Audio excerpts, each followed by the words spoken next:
Good afternoon. It's Sunday, the 12th of April, and Easter Sunday. So I want to wish you a very happy Easter. I hope that you've managed to get some chocolate in your house. I've got this, which I'm very much looking forward to at lunchtime today. And I think the rules are on Easter Sunday that you can have chocolate pretty much whenever. So it's normally would not be acceptable to have this as lunch, but on Easter Sunday it's allowed. It's like Christmas Day. There's no rules really. Um, and I also hope you've managed to enjoy or are enjoying the sunshine today, whether that's in your garden or on your daily walk or by opening up the windows in your house, letting some fresh air and sunshine in. We're going to be moving on to chapter 18 today. And you may remember in the last episode that it ended with the revelation that the reason why Dorian Gray had fainted was because he'd seen the face of James Vane pushed up against the conservatory window, and that obviously terrified him. So we're going to move on to chapter 18 today. The next day he did not leave the house, and, indeed, spent most of the time in his own room, sick with the wild terror of dying, and yet indifferent to life itself. The consciousness of being hunted, snared, tracked down, had begun to dominate him. If the tapestry did but tremble in the wind, he shook. The dead leaves that were blown against the leaded panes seemed to him like his own wasted resolutions and wild regrets. When he closed his eyes, he saw again the sailor's face peering through the mist-stained glass, and horror seemed once more to lay its hand upon his heart. But perhaps it had been only his fancy that had called vengeance out of the night, and set the hideous shapes of punishment before him. Actual life was chaos, but there was something terribly logical in the imagination. It was the imagination that set remorse to dog the feet of sin. It was the imagination that made each crime bear its misshapen brood. In the common world of fact, the wicked were not punished, nor the good rewarded. Success was given to the strong, failure thrust upon the weak. That was all. Besides, had any stranger been prowling round the house, he would have been seen by the servants or the keepers. Had any footmarks been found on the flower beds, the gardeners would have reported it. Yes, it had been merely fancy. Sybil Vane's brother had not come back to kill him. He had sailed away in his ship to founder in some winter sea. From him, at any rate, he was safe. Why the man did not know who he was, could not know who he was. The mask of youth had saved him.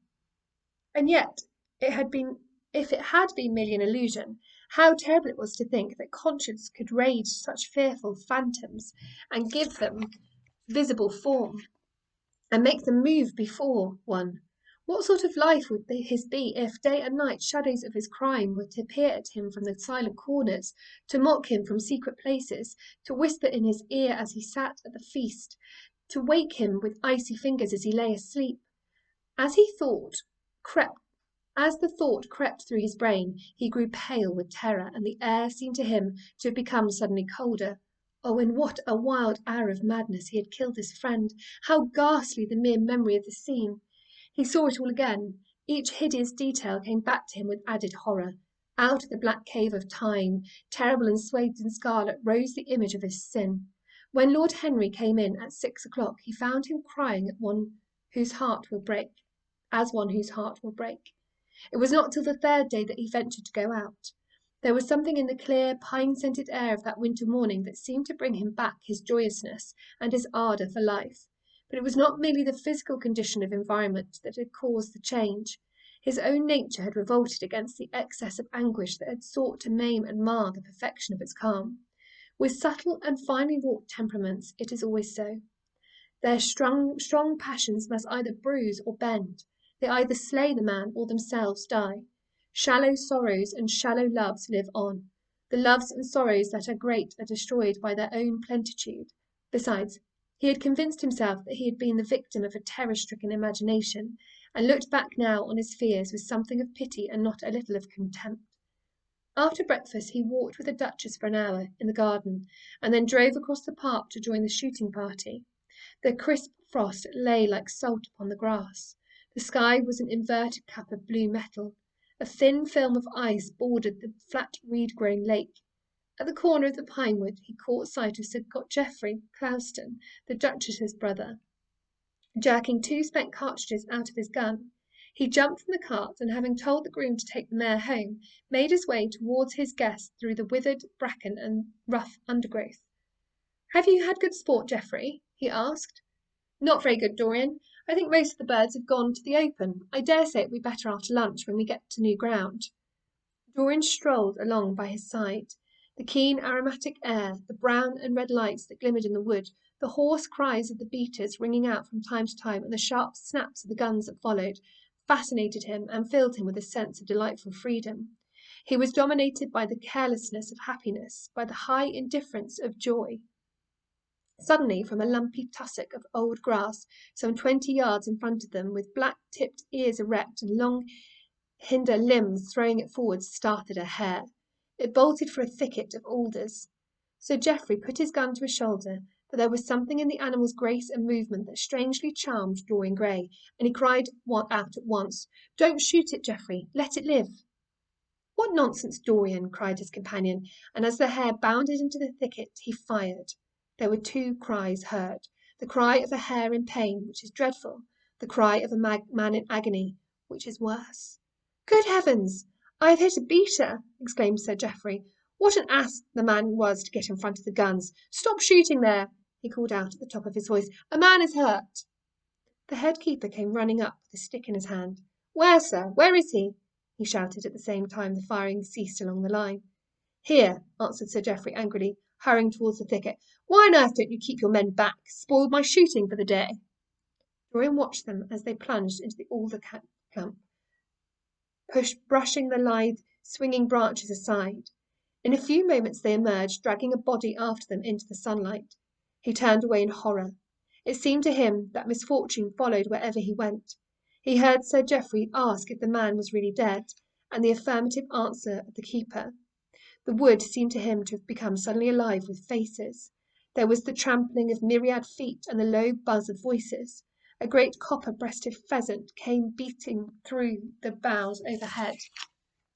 After a few moments, that were to him in his perturbed state like endless hours of pain, he felt a hand laid on his shoulder. He started and looked round. "Dorian," said Lord Henry, "I had better tell them that the shooting is stopped for today. It would not look well to go on." "I wish it was stopped forever, Harry," he answered bitterly. "The whole thing is hideous and cruel. Is the man—" He could not finish the sentence. "I'm afraid so," rejoined Lord Henry. "He got the whole charge of shot in his chest. He must have died almost instantaneously. Come, let us go home." They walked side by side in the direction of the avenue for nearly 50 yards without speaking. Then Dorian looked at Lord Henry and said with a heavy sigh, "It is a bad omen, Harry, a very bad omen." "What is?" asked Lord Henry. "Oh, this accident." "I suppose, my dear fellow, it can't be helped. It was the man's own fault. Why did he get in front of the guns? Besides, it is nothing to us. It is rather awkward for Geoffrey, of course. It does not do to pepper beaters. It makes people think that one is a wild shot, and Geoffrey is not. He shoots very straight. But there is no use talking about the matter." Dorian shook his head. "It is a bad omen, Harry.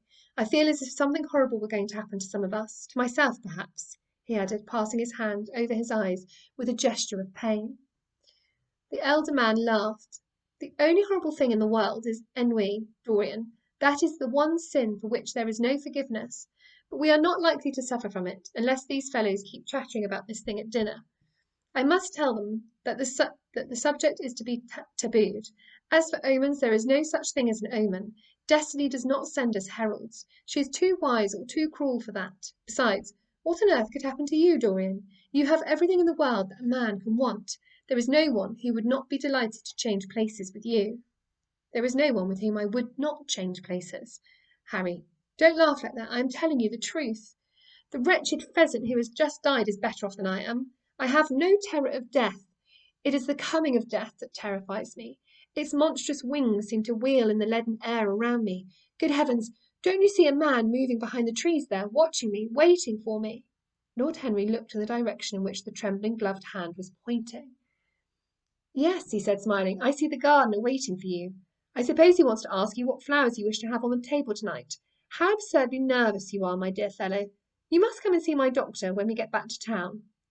Dorian heaved a sigh of relief as he saw the gardener approaching. The man touched his hat, glanced for a moment at Lord Henry in a hesitating manner, and then produced a letter which he handed to his master. "Her Grace told me to wait for an answer," he murmured. Dorian put the letter into his pocket. Tell her Grace that I'm coming in, he said coldly. The man turned round and went rapidly in the direction of the house. How fond women are of doing dangerous things, laughed Lord Henry. It is one of the qualities in them that I admire most.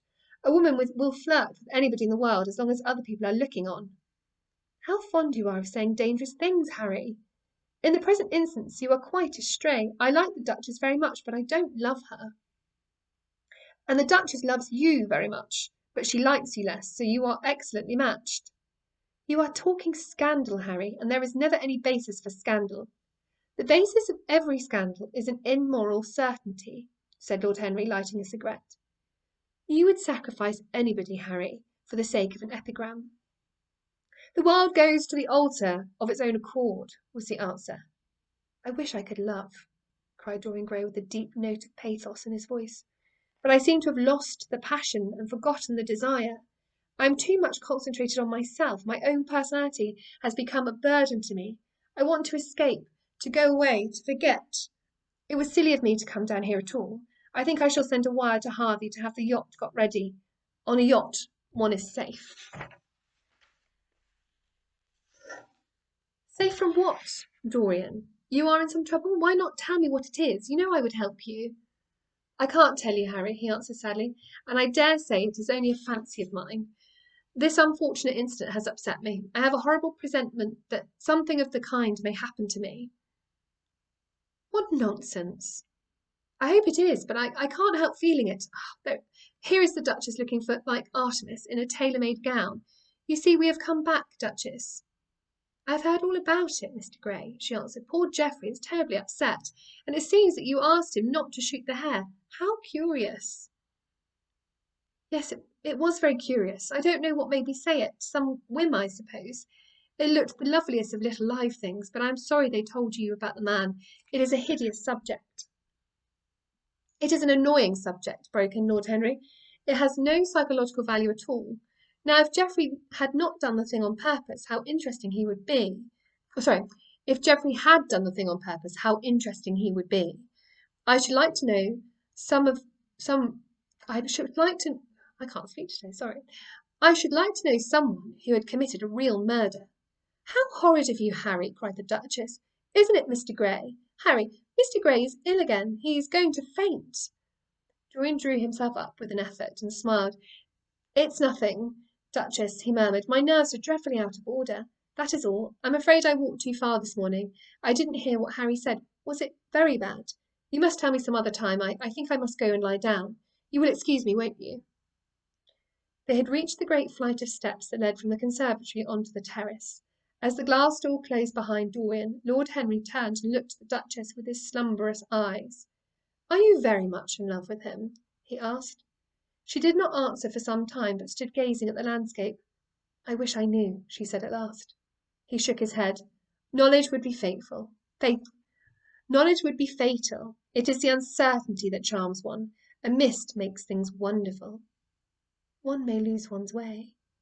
All ways end at the same point, my dear Gladys. What is that? Delusion. It was my debut in life, she sighed. It came to you crowned. I am tired of strawberry leaves. They become you. Only in public. You would miss them, said Lord Henry. I will not part with a petal. Monmouth has ears, he said. Old age is dull of hearing. Has he never been jealous? I wish he had been. He glanced about as if in search of something. What are you looking for? She inquired. The button from your foil, he answered. You have dropped it. She laughed. I have still the mask. It makes your eyes lovelier, was his reply. She laughed again. Her teeth showed like white seeds in a scarlet fruit. Upstairs in his own room, Dorian Gray was lying on a sofa with terror in every tingling fibre of his body. Life had suddenly become too hideous a burden for him to bear. The dreadful death of the unlucky beater, shot in the thicket like a wild animal, had seemed to him to prefigure death for himself also. He had nearly swooned at what Lord Henry had said in a chance mood of cynical jesting. At 5 o'clock he rang for his rang his bell for his servant, and gave him orders to pack his things for the night express to town, and to have the brougham at the door by 8:30. He was determined not to sleep another night at Selby Royal. It was an ill-omened place. Death walked there in the sunlight. The grass of the forest had been spotted with blood.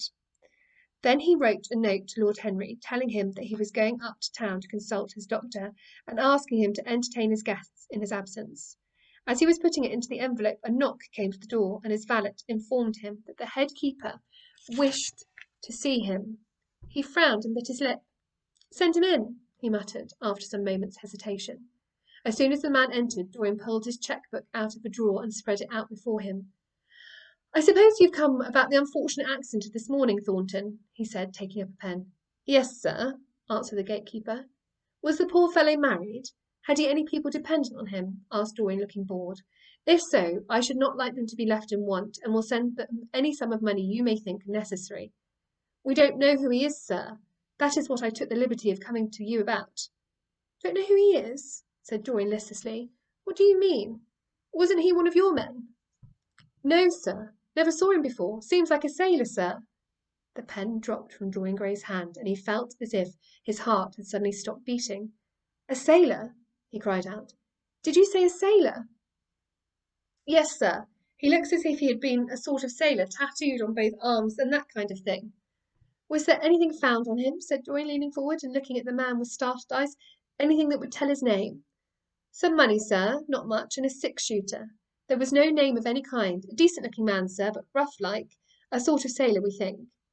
Dorian started to his feet. A terrible hope fluttered past him. He clutched at it madly. "Where is the body?" he exclaimed. "Quick! I must see it at once." "It is in an empty stable in the home farm, sir. The folk don't like to have that sort of thing in their houses. They say a corpse brings bad luck." "The home farm? Go there at once and meet me. Tell one of the grooms to bring my horse round. No, never mind. I'll go to the stables myself. It will save time." In less than a quarter of an hour, Dorian Gray was galloping down the long avenue as hard as he could go. The trees seemed to sweep past him in spectral procession, and wild shadows to fling themselves across his path. Once the mare swerved at a white gate-post and nearly threw him. He lashed her across the neck with his crop. She cleft the dusky air like an arrow. The stones flew from her hoofs. At last he reached the home farm. Two men were loitering in the yard. He leapt from the saddle and threw the reins to one of them. In the farther stable a light was glimmering. Something seemed to tell him that the body was there, and he hurried to the door and put his hand upon the latch. There he paused for a moment, feeling that he was on the brink of a discovery that would either make or mar his life. Then he thrust the door open and entered. On a heap of sacking in the far corner was lying the dead body of a man dressed in a coarse shirt and a pair of blue trousers. Sorry. A spotted handkerchief had been placed over the face. A coarse handle stuck in a bottle sputtered beside it. A coarse candle, stuck in a bottle sputtered beside it. Dorian Gray shuddered. He felt that his could not be the hand to take the handkerchief away, and called out to one of the farm servants to come to him. "Take that thing off the face. I wish to see it," he said, clutching at the doorpost for support. When the farm servant had done so, he stepped forward. A cry of joy broke from his lips. The man who had been shot in the thicket was James Vane. He stood there for some minutes looking at the dead body.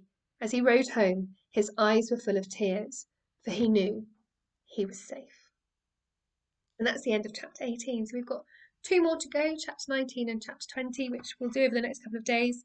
And I hope you're able to enjoy your Easter. I know it's not like any you'll have had before, but I hope you manage to have some fun and enjoy some time with your family. And I will see you soon. Bye bye.